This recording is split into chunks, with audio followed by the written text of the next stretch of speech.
नमस्कार, खबरों की खबर में आपका स्वागत है। मैं हूं संकेत उपाध्याय। एक बार फिर एक और राज्य में चुनाव है और हम अपने कार्यक्रम स्टूडियो से निकाल करके सीधा सड़कों पर ले आए हैं, जहां से हम उस राज्य के चुनावी मौसम के बारे में आपको खबर दे सकते हैं। इस वक्त हम मौजूद हैं, ये बस आके खड़ी हो गई, वरना हम आपको दिखा देते। पीछे सूरत लिखा हुआ है, पता नहीं आप देख पाएंगे या नहीं। बिल्कुल सूरत का जो रेलवे स्टेशन है उसके सामने है, जहाँ पर बसें एकदम ठसी हुई हैं, भरी हुई हैं, क्योंकि लोग यहाँ पर मौजूद हैं। रेलवे स्टेशन और बस अड्डा हमेशा एक शहर की के मिजाज को समझने की सही जगह होती है, क्योंकि वहाँ अक्सर लोग आते जाते रहते हैं। लेकिन आज सूरत और उसके आसपास के इलाकों में, गुजरात में जो तीनों पार्टियां हैं, उनके धुरंधर, जो तीनों धुरंधर हैं, उन्होंने धुआंधार रैलियां की। तो आइए आपको वो दिखा देते हैं ज़रा। न केवल नरेंद्र मोदी, जो कि नवसारी में भी थे, जम्बूसर में भी थे, सुरेंद्र नगर में भी थे, बल्कि राहुल गांधी, जो अपनी भारत जोड़ो यात्रा छोड़ करके अलग अलग जगह आए। सूरत भी आए और उसके बाद राजकोट भी गए। अब इसके बाद वापस अपनी यात्रा पर चले जाएंगे। उन्होंने ये भी ज़रा, उनको ये गम सताया कि ये यात्रा जो है वो गुजरात से शुरू होनी चाहिए थी। और इसके अलावा आम आदमी पार्टी, जो इस बार तीसरी पार्टी है मैदान में, उसके भी नेता मौजूद थे। वो अमरेली में उन्होंने रोड शो किया, कल सूरत में भी रोड शो करेंगे। सूरत एक बहुत बड़ा सेंटर होने जा रहा है। 2017 में, जैसे आप लोगों को याद होगा कि जीएसटी को लेकर के इतना आंदोलन हुआ, यहाँ पर सारे कारोबारी सड़क पर उतर आए। लेकिन जब चुनाव में 2017 में वोट देने की बात हुई, तो यहाँ पर पूरा एकदम सब कुछ, पूरा मैदान बीजेपी को चला गया। तो इस बार क्या होगा? ये जो धुरंधर मैदान में उतरे हैं और धुआंधार कैंपेनिंग कर रहे हैं, उसका नतीजा क्या होगा? आइए एक एक करके सुनते हैं कि इन तीनों ने अपनी अपनी चुनावी रैलियों में क्या क्या कहा। एक कांग्रेस वाला कहे छे, आ मोदी ने एनी औकात बतावी देशु। औकात, मोदी को उसकी औकात दिखा देंगे। अहंकार जो भाइयों, अहंकार जो, मोदी को उसकी औकात दिखा देंगे। अरे मां बाप, તમે તો બધા રાજ પરિવારો છો, હું તો એક સામાન્ય પરિવારનું સંતાન છું। મારી કોઈ औकात નથી બાપા, તમે મારી औकात દેખાડવાની। दो हिंदुस्तान बन रहे हैं, एक अरबपतियों का, वो जो भी सपना देखना चाहते हैं देख सकते हैं, और दूसरा हिंदुस्तान की गरीब जनता का, किसानों का, मजदूरों का, छोटे व्यापारियों का। हमें दो हिंदुस्तान नहीं चाहिए, हमें एक हिंदुस्तान चाहिए, न्याय का हिंदुस्तान चाहिए। चारों तरफ पूरे गुजरात में बदलाव की आंधी आ रही है। परिवर्तन, परिवर्तन, परिवर्तन चाहिए कि नहीं चाहिए? परिवर्तन, जिससे बात करो वो कहता है बदलाव चाहिए, बदलाव चाहिए, परिवर्तन चाहिए। कुछ ना कुछ तो ऊपर वाला कुछ कमाल कर रहा है, अद्भुत कर रहा है, चमत्कार कर रहा है। कहते हैं जब पृथ्वी पे पाप बहुत बढ़ जाता है तो फिर ऊपर वाला अपनी झाड़ू चलाता है। तो अभी आपने सुना अरविंद केजरीवाल को, राहुल गांधी को, प्रधानमंत्री नरेंद्र मोदी को, तीनों कैंपेनिंग कर रहे हैं। और इसमें से दो नेता यहाँ पर सूरत और उसके आसपास थे। नवसारी यहाँ से ज़्यादा दूर नहीं है, वहाँ पर प्रधानमंत्री थे। राहुल गांधी ने सूरत में कैंपेनिंग की और कल अरविंद केजरीवाल भी आने वाले हैं। सूरत पर हमारी एक डिटेल रिपोर्ट आएगी, वो हम आपको दिखाएंगे। ये सूरत का रेलवे स्टेशन है हमारे पीछे, जैसे कि आप देख सकते हैं। यहाँ पर बहुत बड़ी कपड़ा मिल है, टेक्सटाइल का एक सेंटर है, डायमंड हब इसको माना जाता है।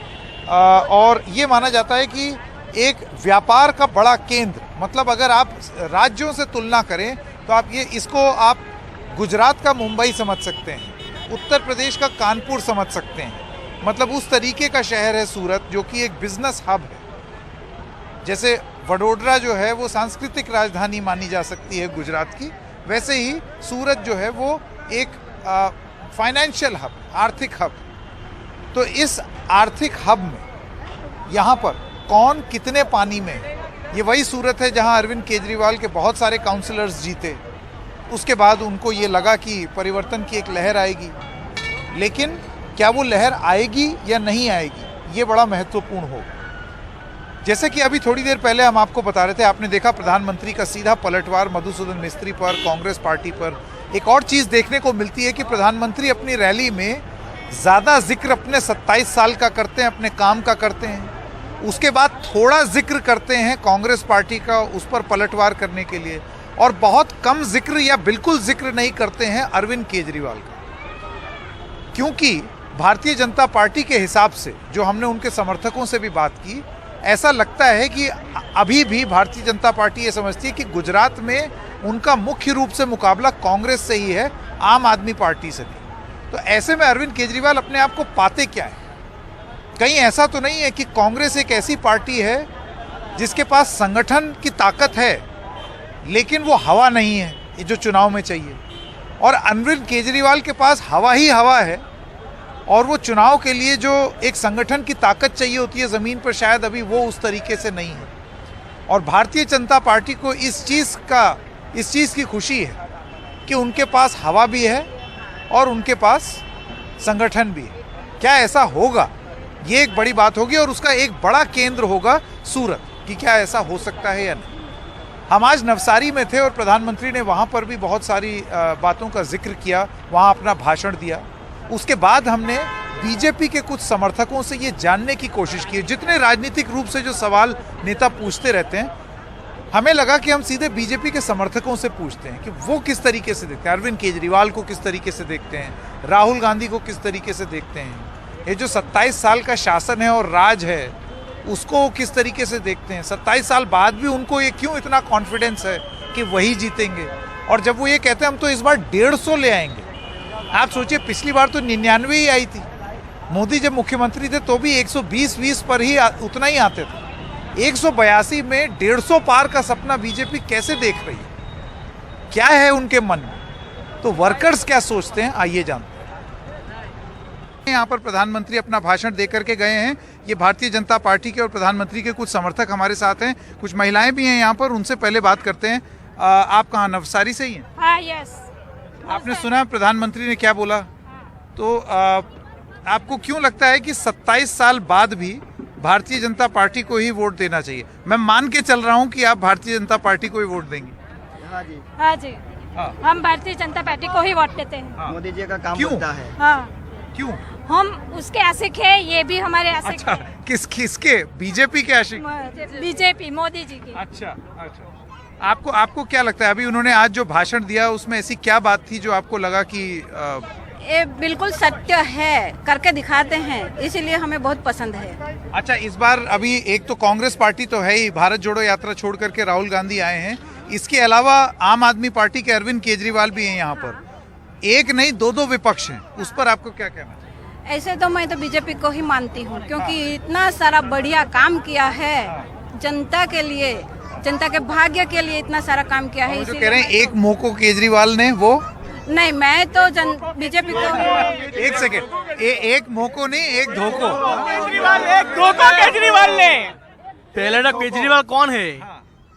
हाँ, पहले केजरीवाल कौन है? हम जानते ही नहीं उसको। अच्छा, आप जानते ही नहीं। आज मैंने देखा प्रधानमंत्री ने भी स्टेज से जिक्र नहीं किया है उनका। कौन है? उन्होंने कांग्रेस के बारे में तो बात की।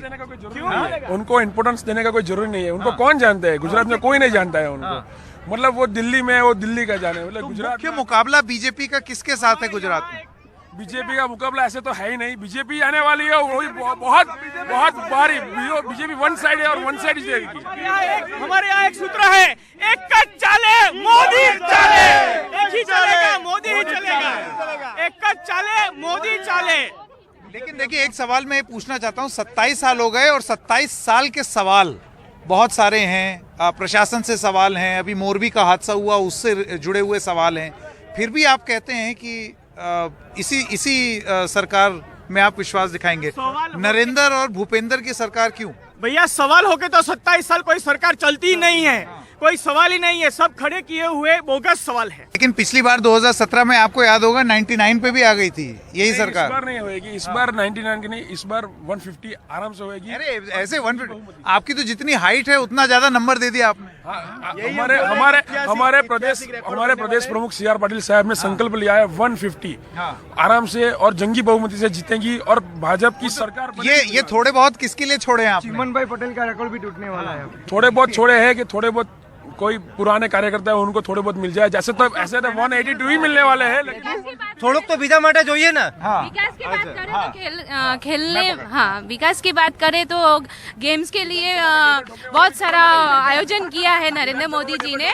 जैसे कि छोटे बच्चे गांव से लेके बड़े तक बच्चे है ना पार्टिसिपेट कर सकते हैं खेलो इंडिया में। उन्होंने बहुत सारा आयोजन किया है। मेरी बच्ची भी एक गेम्स में आगे है, उसने रिकॉर्ड किया है और उन्होंने बहुत सारा प्रोत्साहन दिया है किया। इसलिए मैं चाहती हूँ कि इस बार भी नरेंद्र मोदी जी आने चाहिए। अच्छा, इतना जो सवाल है कि पेपर लीक हो जाता है और प्रशासन बात नहीं सुनती, भ्रष्टाचार का एक प्रश्न लगता है, आपको नहीं लगता ये मुद्दे हैं? नहीं नहीं नहीं नहीं, वो तो सब दूसरे लोग भ्रष्टाचार है, ऐसा हम तो है ना भड़काने के लिए करते हैं। बीजेपी वाले को भड़काने के लिए सारा भ्रष्टाचार करते हैं, क्योंकि ऐसा कुछ है ही नहीं। मोदी जी की सरकार ऐसा कुछ नहीं करती। किस हिसाब से आपने ये 150 का आंकड़ा लगाया है? कुछ तो गणित लगाई होगी ना। जिस तरह पक्की आने वाली है 150 सीट, पक्की आने वाली से ज्यादा आने वाला है सीट, वो तो हमने तो ऐसा अंदाजा लगाया, पर 150 से ज्यादा। जिस तरह आप अभी गुजरात में घूम रहे हो, हर जगह भगवा लहरा रहा है, उसके ऊपर से आपको भी अंदाजा तो होगा कि 150 का प्लस तो आने वाला है। अच्छा, एक मेरा आखिरी सवाल, ये कहा जाता है, कांग्रेस का आरोप ये है कि जहां जहां एक तीसरा प्लेयर आ जाता है, जैसे यहाँ आम आदमी पार्टी आ गए, वो वोट काट देते हैं और उसके बाद फिर बीजेपी का भला कर देते हैं। तो आपको क्या लगता है, आम आदमी पार्टी की भूमिका जो कांग्रेस कह रही है वो है, या वो जो अपने आप को एक मजबूत विपक्ष की तरह बनाना चाहते हैं गुजरात में वो है? जिस जगह पे गांधीनगर में आप एग्जांपल दूं कि गांधीनगर में कांग्रेस का जिधर नगर पालिका का था, महानगर वहीं पर ये हुआ कि वो सीट लोग ने बोला कि आम आदमी पार्टी की सरकार उधर बन रही है, आम आदमी पार्टी का चुनाव आ रहा है, तो उधर भाजपा आ गई जिधर कांग्रेस था। तो अभी बात सुनो, तो अभी गुजरात में इन लोग बोल रहे हैं हमारी सरकार बन रही है, हमारी सरकार बन रही है। उन लोग की खुद की डिपॉजिट जा रही है, उनको पता है, वो खुद उनको पता है, क्योंकि उन लोग के पास जितने सिटीज के अंदर आप देखो कार्यकर्ता है ना, उतना तो हमारे सोशल मीडिया की टीम में पड़े जिला के अंदर। भारत माता की जय। एक आरोप ये भी लगता है, मेरा आखिरी सवाल, कि तन मन धन बल हर किसी का प्रयोग भारतीय जनता पार्टी कर देती है, कि और कोई मैच ही नहीं कर सकता। भारतीय जनता पार्टी का एक ही सूत्र है, संघर्ष, सेवा और बलिदान। तो यही सब चीज है। सबका साथ, सबका विकास, सबका विश्वास, एक ही मुद्दा है गुजरात में। इसी बलबूते पे 150 प्लस भारतीय जनता पार्टी जीतेगी।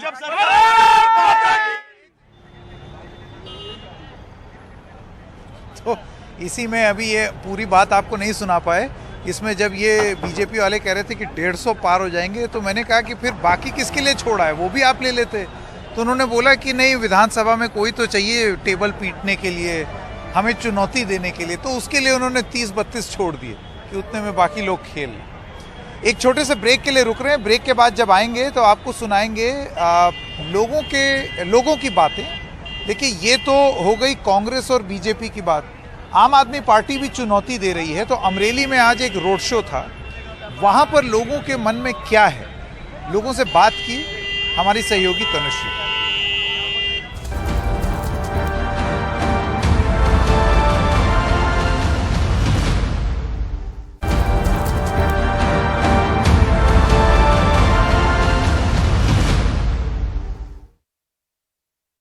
खिलानी जी क्या करते हैं? मेरा बिजनेस है। बिजनेस है आपका? ज्यादातर लोग गुजरात में बिजनेस ही करते हैं। हाँ, धंधो। तो हमने सुना अमरेली में कांग्रेस का गढ़ है, पिछली बार कांग्रेस आई थी, क्या लग रहा है इस बार क्या माहौल है? अभी माहौल बीजेपी का ज्यादा दिख रहा है। हाँ, नए कैंडिडेट है, यंग है, काम भी बहुत ज्यादा करते हैं। क्या नाम है कैंडिडेट का? अपने कौशिक भाई वेकरिया। अब कांग्रेस का सिटिंग एमएलए ही, उसको ही टिकट मिला है? परेश भाई है। तो वो नहीं काम करते? नहीं, काम करते हैं, ये थोड़ा यंग है, गांव में उसका नाम ज्यादा सुनाई दे रहा है, सबकी चर्चा जो हो रही है, उसका पलड़ा भी भारी दिख रहा है। आप लोग के यहाँ का एमएलए करता है काम जो कांग्रेस का है? करता है। काम करता है, बढ़िया विकास किया है, बढ़िया है। तो फिर इस बार किसका माहौल लग रहा है? इस बार तो 3 लोग हैं, इस बार तो केजरीवाल जी भी उतरे हुए मैदान में। भाजपा का भारी है, लगता है। ऐसा क्यों? आप तो कह रहे हो कांग्रेस का एमएलए काम करता है। काम बताता है ना उसका, इस बार पूरा पलड़ा भाजपा का भारी है। पांचों सीट भाजपा में आ रही है। तो पिछले साल तो एक भी नहीं आई थी, इस बार पांचों की पांचों। पाटीदार आंदोलन, हाँ वोटर को गुमराह किया था इस लोगों ने। हाँ, किसने? ओपोजिशन ने। किसने? कौन करता है? इस बार आम आदमी पार्टी है ये गुमराह करने की, लेकिन इस कुछ नहीं होने वाला है यहाँ पे। आपका यहाँ का सिटिंग एमएलए तो कांग्रेस का है, लेकिन आने वाला नहीं है अब आएगा नहीं। दादा नाम बताइए। किशोर भाई। किशोर भाई, आपका नाम? सरोज बहन और किशोर भाई, आप लोग की दुकान है ये? है? पिछली बार तो यहाँ कांग्रेस का दबदबा था, 2017 में कांग्रेस जीती थी अमरेली से, है ना? इस बार क्या लग रहा है, किसका पलड़ा भारी लग रहा है? वो तो दोनों का ही बराबर से, वो कोई कह ही नहीं सकता, वो कह ही नहीं सकता। आपके हिसाब से आपको क्या लगता है? नहीं, वो नहीं कह सकता, क्योंकि नहीं, वैसे आप लोग के यहाँ कांग्रेस का एमएलए काम करते हैं? रसाकसी है, रसाकसी। इस बार तो 3 लोग मैदान में उतरे हुए हैं, भाजपा है, केजरीवाल है, राहुल गांधी है। आपके हिसाब से पलड़ा किसका भारी लग रहा है? भाजपा का ही होगा। हाँ। आप लोग के यहाँ का एमएलए क्या काम नहीं करता? करता है, पर भाजपा का ज्यादा लगता है। ऐसा क्यों? ऐसा क्योंकि उनके काम में बढ़ावा ज्यादा है। हाँ, बढ़वा ज्यादा है मतलब काम अच्छा है। काम अच्छा है।